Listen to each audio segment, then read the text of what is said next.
आप लोगों ने कभी ना कभी तो लच्छा पराठा ज़रूर खाया होगा, और नहीं भी खाया है तो आज मैं आपके लिए लेकर आई हूँ रेस्टोरेंट स्टाइल लेकिन गेहूं के आटे से बहुत ही हेल्दी 2 तरीके के लच्छे पराठे की रेसिपी, जिसे आप एक बार ज़रूर बनाकर देखें। हेलो फ्रेंड्स, आज मैं आप सबके लिए 2 तरीके की लच्छा पराठे की रेसिपी लेकर आई हूँ, जिसमें से एक को आप किसी भी सब्जी या सॉस के साथ खा सकते हैं और एक को आप ऐसे ही बिना किसी सब्जी या सॉस के भी खा सकते हैं। तो आप एक बार ज़रूर घर में लच्छा पराठा बनाकर देखिए, 100% आपको ज़रूर पसंद आएगा। और अगर आपको यह रेसिपी अच्छी लगे तो वीडियो को लाइक और शेयर कर चैनल को सब्सक्राइब ज़रूर कर दीजिएगा। तो चलिए फटाफट से इसे बनाते हैं।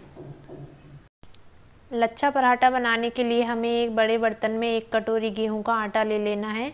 आटा आप अपने हिसाब से आपको जितने भी पराठे बनाने हैं कम ज़्यादा कर सकते हैं। और हाँ, हम इसमें बिल्कुल भी मैदा ऐड नहीं करेंगे, इसको बिल्कुल हेल्दी तरीके से बनाएंगे। अब हम इसमें डालेंगे आधा चम्मच नमक। अब हम आटा और नमक को ऐसे ही अच्छे से मिक्स कर लेंगे। याद रखें, हमें आटे में किसी भी प्रकार का ऑयल यूज़ नहीं करना है। हम इस पराठे को बिना आटे में ऑयल डाले ही बनाएंगे। इसके बाद हम इसमें थोड़ा थोड़ा पानी डाल के एक मुलायम डो बनाकर तैयार कर लेंगे। आटे का डो हमें वैसा ही बनाना है जैसा हम रोटी के लिए बनाते हैं। आटा हमें बहुत ज़्यादा सॉफ्ट या बहुत ज़्यादा कड़क नहीं रखना है, एकदम मुलायम डो बनाकर तैयार करना है। यहाँ पर हमें एक बात का ध्यान रखना है, आटा गूँथ लेने के बाद 10 मिनट तक हम इसे ऐसे ही मसल कर मलते रहेंगे, जिससे यह आटा अच्छा सॉफ्ट हो जाए। इससे हमारे पराठे बहुत ही अच्छे बनकर तैयार होंगे। हाँ, इस टाइम पे अगर आपको आटा थोड़ा कड़ा लगता है तो आप इसमें थोड़ा सा और पानी डालकर भी इसे अच्छे से मल सकते हैं, जिससे यह थोड़ा सॉफ्ट हो जाए। हमें आटे का डो बिल्कुल रोटी के डो जितना ही मुलायम तैयार करना है। 10 मिनट तक अच्छे से मलने के बाद हम इसे 15-20 मिनट के लिए सॉफ्ट होने के लिए ऐसे ही छोड़ देंगे। आटे को रखे हुए 15 मिनट हो गए हैं। अब हम इसे एक बार और 2 से 3 मिनट के लिए अच्छे से मसल कर रख लेंगे, जिससे यह और अच्छे से सॉफ्ट हो जाए, और इसे साइड में रख देंगे। अब एक कटोरी लेना है, उसमें हमें 2 चम्मच गेहूं का आटा डालना है। इस टाइम पे कुछ लोग मैदे का भी यूज़ करते हैं, पर अगर हम मैदे की जगह गेहूं का आटा भी डालें तो बहुत ही अच्छा पराठा बनकर तैयार होता है। तो आप यहाँ गेहूं के आटे का ही यूज़ करके देखें।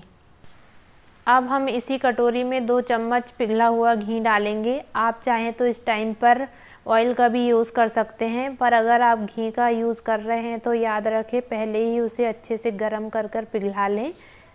और इन सभी चीज़ों को हम अच्छे से मिक्स कर लेंगे। याद रखें, हमें इसे इतना मिक्स करना है कि इसमें बिल्कुल भी लम्स ना हो। आप देख सकते हैं बिल्कुल यह ऐसी पतली प्यूरी बनकर तैयार होना चाहिए। मुझे अभी 2 ही पराठे बनाने थे तो मैंने 2 पराठे के लिए ही ये प्यूरी बनाई है। आपको अगर ज़्यादा बनाना है तो आप ज़्यादा आटा और ज़्यादा घी लेकर ज़्यादा प्यूरी बना सकते हैं। अब हम आटे को लेंगे और इससे लोइयाँ तोड़ लेंगे। याद रखें, हमें लोइयाँ रोटी की लोइयों से थोड़ी बड़ी ही लेना है। और अब इसकी गोल गोल बॉल बनाकर तैयार कर लेंगे। अब हमें मसालेदार लच्छा पराठा बनाने के लिए 1 कटोरी लेना है। उसमें हम 1/4 टीस्पून लाल मिर्च डालेंगे और 1/4 टीस्पून ही नमक डालेंगे। और अब हम इसमें 1/4 टीस्पून ही काली मिर्च पाउडर, आमचूर पाउडर और धनिया पाउडर डालेंगे। आप चाहें तो इसमें अपने हिसाब से और भी मसाले ऐड कर सकते हैं, और आपके पास जो नहीं है उसे हटा भी सकते हैं। और अब हम इन सभी चीज़ों को अच्छे से मिक्स कर लेंगे।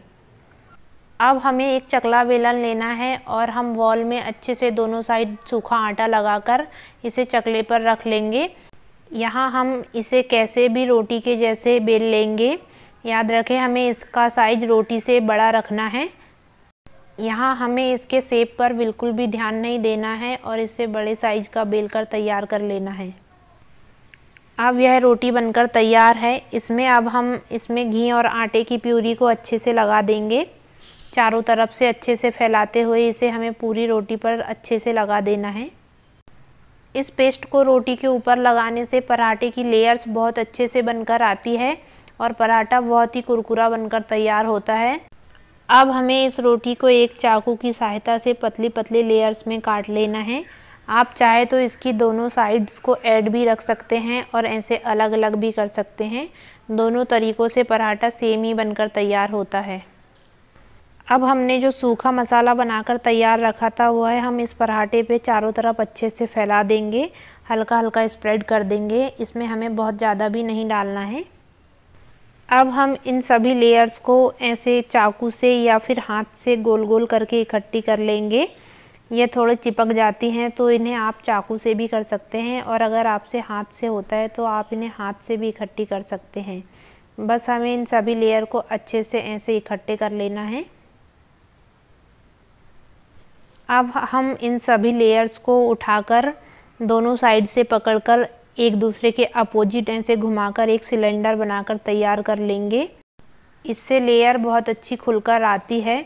इसके बाद हम इसकी एक लोई का आकार बना लेंगे, इसे गोल गोल कर लेंगे और इसकी नीचे की साइड को नीचे दबाकर ऐसे हाथों से हल्का हल्का प्रेस कर लेंगे। अब हम इसमें थोड़ा सा सूखा आटा स्प्रिंकल करके इसे हल्के हाथों से बेल लेंगे। याद रखें, हमें इस टाइम पर पराठे पर ज़्यादा प्रेशर नहीं डालना है, बेलन से हमें हल्के हल्के से बेलना है। और इस पराठे को हमें ज़्यादा पतला भी नहीं बेलना है, नहीं तो इसकी लेयर्स खुलकर नहीं आएगी। तो यह तैयार है। चलिए अब इसे सेक लेते हैं। इसे सेकने के लिए गैस पर एक तवा रखेंगे और इसे मीडियम फ्लेम पर ही गरम करेंगे। तवे को हमें बहुत ज़्यादा गरम नहीं करना है। अब इसमें पराठे को डाल देंगे और इसे मीडियम फ्लेम पर ही अच्छे से सेक लेंगे। याद रखें, हमें इस टाइम पर गैस का फ्लेम ज़्यादा हाई नहीं रखना है। नीचे की तरफ जब यह सिक जाए तो अब हम इसे पलट लेंगे और इस साइड से भी हम इसे 2 से 3 मिनट के लिए अच्छे से सिक जाने देंगे। पराठे की इस साइड पर हम थोड़ा सा ऑयल या घी लगा देंगे। आप जो चाहे वो लगा सकते हैं, और आप चाहे तो इसे बिना ऑयल या घी के भी ऐसे ही बना सकते हैं। लेकिन अगर हमें लच्छे पराठे का रेस्टोरेंट जैसा टेस्ट चाहिए तो हमें यहाँ ऑयल या घी का यूज़ करना ही पड़ेगा। इसके बाद हम इसे इस साइड से भी पलट देंगे और दूसरी साइड भी अच्छे से घी लगा देंगे। इसके बाद हम इसे दोनों साइड से पलटकर 1-1 मिनट के लिए सेक लेंगे। और अब यह बिल्कुल अच्छे से बनकर तैयार है। इसे हम एक प्लेट में निकाल लेंगे। आप देख सकते हैं इसकी सारी लेयर कितनी अच्छे से खुलकर आई है। तो चलिए अब मैं आपको जल्दी से सादा लच्छा पराठा बनाना भी सिखा देती हूँ। उसके लिए ऐसे ही एक रोटी बेलकर उसमें एक आटे की प्यूरी अच्छे से लगा लेंगे और उसकी भी ऐसे ही बारीक बारीक लेयर बनाकर तैयार कर लेंगे। और इस स्टेज पर हम मसाले की जगह इस पर सूखा आटा स्प्रिंकल कर लेंगे और इन सभी लेयर को चाकू की सहायता से इकट्ठा करके इसका एक सिलेंडर बनाकर राउंड राउंड कर लेंगे। और अब हम इस पर भी थोड़ा सा सूखा आटा स्प्रिंकल करके दोनों साइड से इसको भी हल्के हाथों से बेल लेंगे। याद रखें, यहाँ हमें ज़्यादा प्रेशर नहीं देना है, हल्के हाथों से बेलन से बेल लेना है। और अब हम इस पराठे को भी हल्के हाथों से उठाकर उसी प्रोसेस से सेक कर तैयार कर लेंगे। तो चलिए अब हमारे 2 प्रकार के लच्छे पराठे बनकर तैयार हैं, वो भी गेहूं के आटे से। ये बहुत ही हेल्दी होते हैं, तो आप इसे कभी भी बनाकर खा सकते हैं या अपने बच्चों को टिफ़िन में बनाकर दे सकते हैं। ये जो मसाला लच्छा पराठा है, आप इसे बिना किसी चीज़ के अकेले ऐसे ही खा सकते हैं। ये ऐसे ही बहुत टेस्टी लगता है। और ये दूसरा नॉर्मल वाला पराठा आप किसी भी सब्जी या सॉस या अचार के साथ खा सकते हैं। ये दोनों प्रकार के लच्छे पराठे बहुत ही टेस्टी लगते हैं और मेरे घर में तो यह सभी को पसंद आते हैं। तो आप इसे एक बार ज़रूर बनाकर ट्राई करें। आप देख सकते हैं इसकी लेयर कितनी अच्छे से खुलकर आ रही है। अगर आपको रेसिपी अच्छी लगी तो वीडियो को लाइक शेयर कर चैनल को सब्सक्राइब ज़रूर करें। Thanks for watching. Bye bye. Har Har Mahadev.